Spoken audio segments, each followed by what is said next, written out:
dragon cage key safely nestled in her stocking top. Because what we need to confront the dragon is another dragon. So now we have the key. So that's important. But while we're here, right, there's 2 Easter eggs here. So basically, Discworld actually does have a little bit of a claim to fame to it, in a sense where there is an Easter egg hidden on this level right here that stayed hidden for 20 years. Right? Okay. And essentially, if you click the correct 4 objects in order, Eric Idle says the line, "I want to be the first person in the video game to say the word fuck." Oh! And he actually told us it's completely uncensored too. Now that's this didn't tweak with me at the time, but it actually is drawing reference to John Cleese at when he was at Graham Chapman's funeral, and he says, "I want to be the first person at a British National Service to say the word fuck." What? So Eric Idle taking the piss out of him here. Behind all this stuff. Okay. And secondly, is this guy here? Redmond Herring, supplier of plot modifiers. Red herring. Moderators. Plot modifiers and moderators. So basically, because the whole point is that these are all faces of people you've probably seen in the game, except for this one prick who you almost certainly haven't seen before. Yeah. All those things which make up the true essence. Kind of looks like Tony Robinson. What, you mean He does, doesn't he? That's what I thought. I was like, oh, what the hell is he? Like, you're literally just picking his face straight away. Like, Yes. The technical term, I believe, is padding. again, the irony of the guy who looked like Tony Robinson is that he's voiced by John Pertwee, which I think is the most ironic part of this whole thing. But his face is also like a pear. Yeah, very true. You dropped this. Oh, this isn't mine, sir. This is just a piece of paper that says monkey. Oh. We'll just call that one on the couch, shall we? There's our dragon. So, I foolishly try and click on the dragon, and what happens is the wrong animation loads up and spoils what the end of the game is meant to be. Oh. So, Yeah, I'll say that. let me explain what the whole point of it is, right? So, Rincewind's backup plan to confront the dragon is to essentially make a new dragon, or at least get a dragon primed for combat, right? That's the whole point. So what we do is, you'll probably might have recognized that dragon as Mambo number 16. Yes. This is me trying to trigger the Easter egg here, so sorry about that. But essentially we're gonna get Mambo 16, who had already enough is nicknamed M16, so the clue is kind of in the name here. You are basically going to try and prime him for combat by interacting with a couple of things to get him fire breathing and cocked and loaded, essentially. Now, unfortunately, because I loaded that animation early, it doesn't actually work for me. It doesn't actually happen. But thankfully, that in itself is actually a red herring. So when we prime Mambo and get him ready to go, we actually realize the error of our ways and fix this and find a solution naturally. Okay. So, but yes, the whole point essentially is we get Mambo, we realize he's misfiring, and then we load him up with some ammunition. We get him actually, like, give him some level of fire, and then we come back to the town square. But alas, it didn't come across in this playthrough. So if you look up anything in any other like playthroughs of the game, you'll see what's actually meant to happen. But you don't miss it. Really. People being competent, you know. Yes. Well, I put this down to the ROM being not a perfect rip, which unfortunately can happen, especially when you have a game that's kind of quite complicated, really, for a CD-ROM. Considering I think this is all on the one disc, so they cramped everything in. To be fair, what's also stopping me here is that I keep stepping in the dragon goop. So this is me trying to maneuver around it because it is quite sticky. There we go. And there's Mambo. Aww.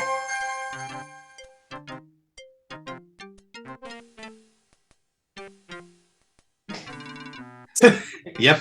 Yeah, he is actually doing that.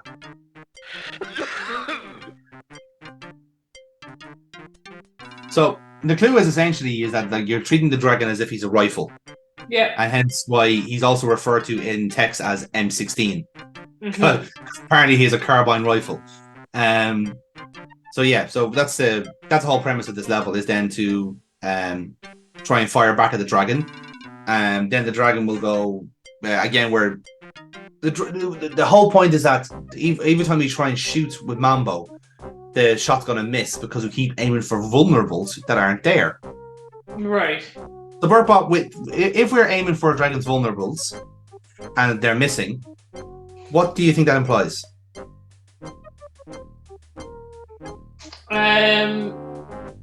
Castration. No. But again, It's a an inner vulnerability. Yes. Which So- well, Like we need to make build up their self-confidence, self-esteem. no, but as that the sounds, you were kind of half right with the it has an inner vulnerable, because if Mambo has, like, say, if we have outer vulnerables, a kick in the balls, then the opposite is true, which means that the dragon that we have out in the town square is actually a girl dragon. Girl dragon. That's what's going on. Okay, so are we gonna use instead of having a fire-powered dragon, we're gonna appeal to the feminine side and be like, we're a little baby. We're a little baby. Yes. Again, you're half right. So okay. So if we're accepting that we're not going to be able to hit this dragon because we can't aim for its vulnerables, we realize it's a female dragon. How do we get Mambo and the female dragon to find love? Does Mambo have to be grown up? No. Mambo is well. Oh, the love potion. The love potion. Yes. We don't have potion. The love custard. The custard pie. There you have it. So literally, the game ends with us pieing a dragon. Oh, cool. Yeah. I'd expect nothing better. Sure you wouldn't, to be fair, but yes. So this is us now fueling up the Mambo. So essentially, we go with hot coals for the ammunition, and then the cauldron is hot, basically. So we actually heat up Mambo itself to the extent where you can actually you can fire the ammunition. So the animations don't quite work in a sense, because the first animation when we put the coals in is that he's still misfiring, and then at this point when we heat him up, we should see that his nostrils are actually smoking and are actually cocked and loaded. So, but obviously, it didn't quite work out as intended. But considering that we had a game-breaking glitch the first time we were playing this, I'm just happy to get this done. Yeah, true. So technically speaking, our dragon is actually ready for the end game. I think we just have to do one last thing, and that's the firecracker. So we have to light the dragon.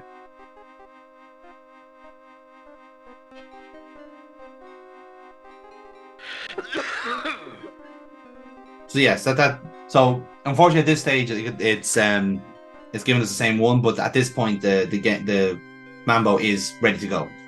Okay. So, but yes, that's only because it loaded the wrong cutscene earlier on, and now now the game thinks we've skipped that stage. So, which is quite frustrating. But it also means that we can just cut straight to the end, to the end puzzle, which you've now conveniently solved. Whee! And you get to see how this game ends.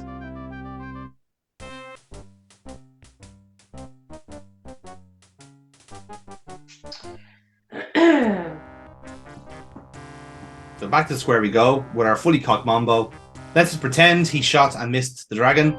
And now we can all ask the eternal question, well, how are we supposed to hit this dragon? It keeps missing. In the end, aren't we just all looking at the wrong place? Why are we all trying to destroy each other where we could just be in love instead? Oh, stuck, are we? Yeah. Yeah. Oh, So yeah, this is where I'm going. Like, okay, game's falling apart. Let's skip to the end. Next thing you'll be like asked to do your audition for the psychotrickerist. So we're not allowed to do it because the girl in the desk is telling us to shut. Here we go. Shoot pie instead. And now she's in love. My.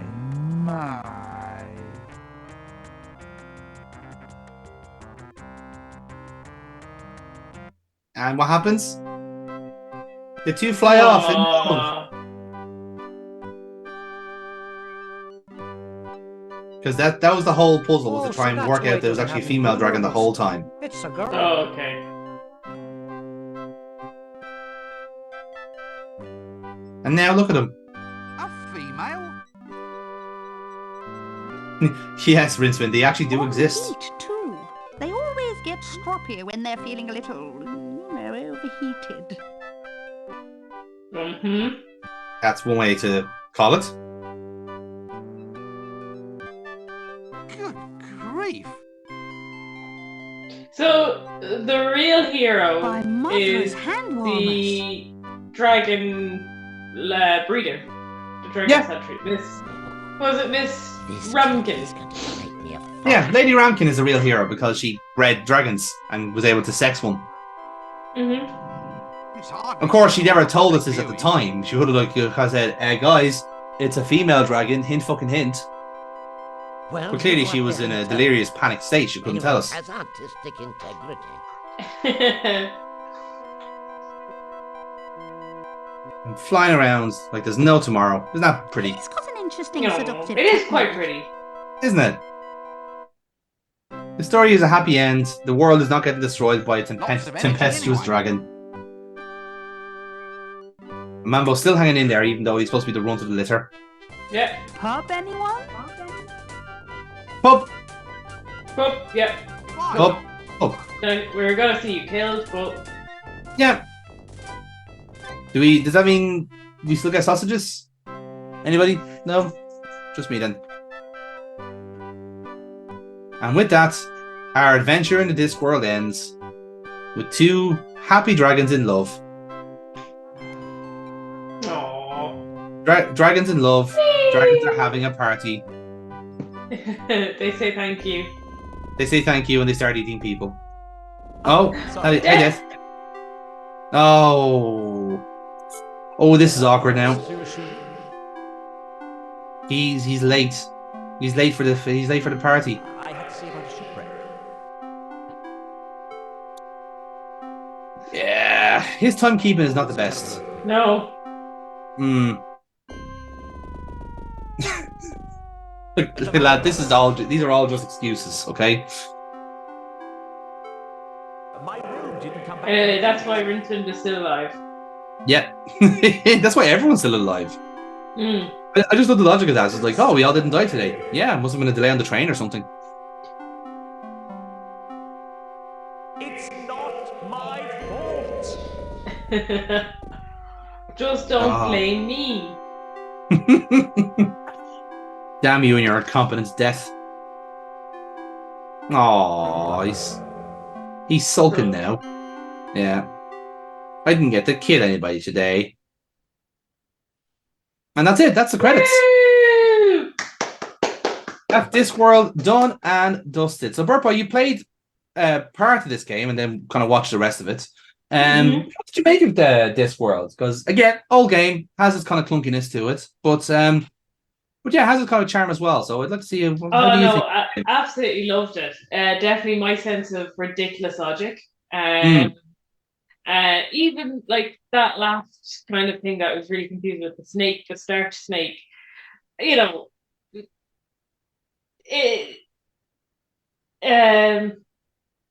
that was probably the hardest puzzle I probably would have faced in this had I been playing this. Oh, yeah. Here's but your bonus round, by yeah. the way. Oh, This is the Easter egg I was talking about. so click the things in the correct order. Yeah. And you'll see now.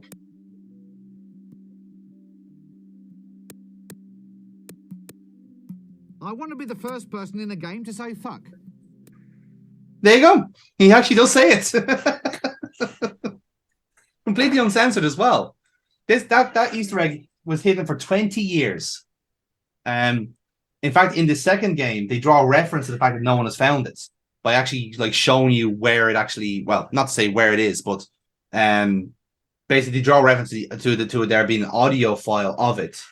And in the second game, he comes back to this first game, you know, added extra graphics and all this sort of stuff, and tries to say the same line again, but he gets bleeped out.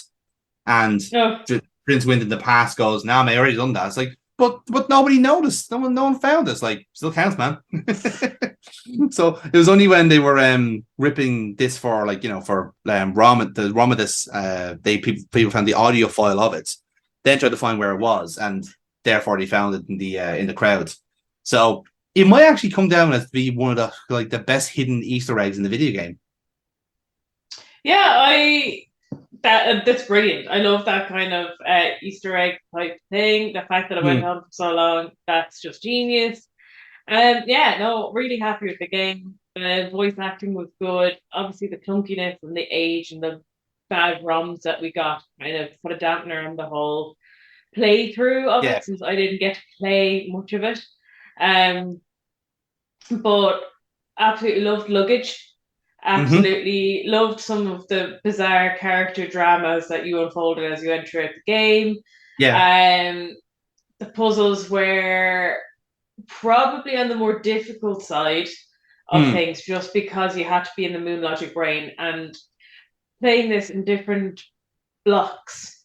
If we had sat down for one 12-hour day, maybe I would have been in the Moon Logic mindset every time, and the puzzle wouldn't have been that difficult. Even saying that, you know, that start snake, I don't know if I'd ever get that. I'd still be here trying to figure that out. Still trying to see how do I get a broom handle. But yeah, no, really enjoyed it. I'm glad you made me play it. I'm glad you made me click that thing. So, yeah, I made you click the thing. Yeah, exactly. And incidentally, with that Easter egg, with Eric Idle, with his obviously his long foraged dream to want to be the first person in a video game to say fuck. You may think, with the time it being, because it was like 1995 this game came out, that maybe he was the first person to say it. That's actually not true.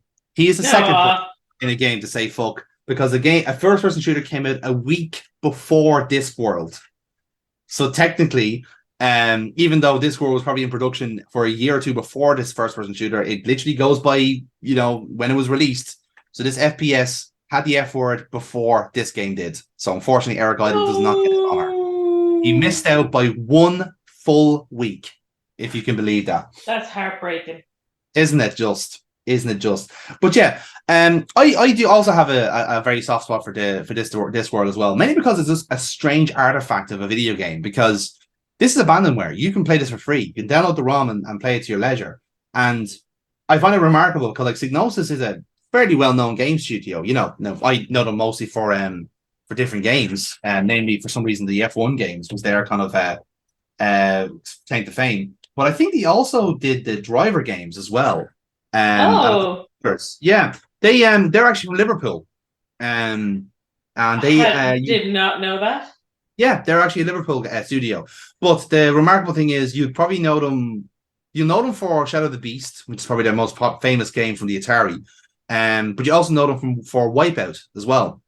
The legendary PS1 racing game. That's probably their biggest hit. But they've been long since folded. Since for about 20 years. They got merged into the PlayStation studios anyway, so they're technically just like renamed something else. I think they're now just renamed Sony Computer Entertainment. I think they are now. Yeah, they're I suppose like Discworld is one of those ones where like it's very much just lost to the annals of time. But considering that like this is a Discworld that has Eric Idle, Tony Robinson, John Pertwee, like one of the fucking Doctor Who's is in this game, like, and it's kind of forgotten to the archives is remarkable. But yeah, that's Hypnosis, and that's this game, Discworld, an artifact, a rare game in its own right. And I'm glad I played it. You know, I really, really enjoyed it for what it was. It's very much our humor, I think, as well. Like it is. It kind of touches upon that Monty Python realm, as it were. And then, of course, you have Terry Pratchett, who has nothing but like whimsy as well. So if you're a fan of Pratchett, you're gonna absolutely fucking love this game, and all of its sequels. So yeah. With that, then we come to the end of this playthrough, and we have stopped clicking this particular thing. So, Burpa, I'm going to ask you the same question I did last time we finished the game on this series. Yeah. The question is click or twist. So if you go click, it means that we play the sequel to Discworld. Or we twist and we play something completely different. Still in the point and click realm. I'm going to say twist. Going to say twist. Okay. Yeah, that's not to say we're not going to leave Discworld forever. We may come back to it. No, definitely want to come back to it. However, seeing that I threw you a bit of a curveball with this last game, namely Discworld itself, and I said, like, look, this is something that you're going to love anyway. So I'm going to go for something that I think you're going to absolutely adore, mainly because it's from the back catalogue of the developers of your favorite game series. I know how much you love Monkey Island, and you love their humor, and you love the way they do everything. So I'm going to give you literally more of the same. Not Monkey Island, but from the same game. Okay? Okay. So, have you ever heard of a game called Grim Fandango? Yes. Yep. Yes! I'm so excited. Now we're not just playing Grim Fandango itself, but we're playing the remastered version that's now out on Switch. That I literally was about to buy for myself. Yes. Ooh. So now you get to see what I would consider, and again, this is a bit of a hot take, but I think this is genuinely the best game that LucasArts make. That's a hot take. That's a hot take in its own right, because I'm a Monkey Island fan, but just for the originality alone, I think this is one of their best. Okay, I'm super excited for this. Oh yeah, this is going to be good. So I think a lot of people who are Point and Click Adventure fans will kind of point to this and go, "This is one of the best you can play." Like it's up there with the Monkey Islands with your Broken Swords and others. I don't think you can go wrong with this game. It's an absolute classic. It's a tremendous story, brilliant characters, brilliant setting. Just the imagination alone is absolutely tremendous. So we're gonna get stuck into this. I know you're looking forward to it, so we're not gonna waste any time. Yeah. We're gonna jump into this next week and play it. So, well, like next week in terms of the channel, like I know there's gonna be a time difference in recording, but look, if you're free next week, we'll play it. I don't mind. It's like there's no rush. But either way, guys, thank you very much for watching Discworld on Click the Thing. And when we come back on the channel with the series, we are going to be playing Grim Fandango from the wonderfully twisted mind of Tim Schafer and friends. And we see what happens when we are doing a film noir story in the land of the living dead. Woo. So until then, we'll see you next time. And Burpa, I hope you enjoyed Discworld, and I hope you're about to look forward to clicking this next thing that we have for you. Yes, clicking that thing. And all other things are available, we are points to say. But until then, we'll see you next time for some Grim Fandangoing. So good night, everybody. And now to click stop recording.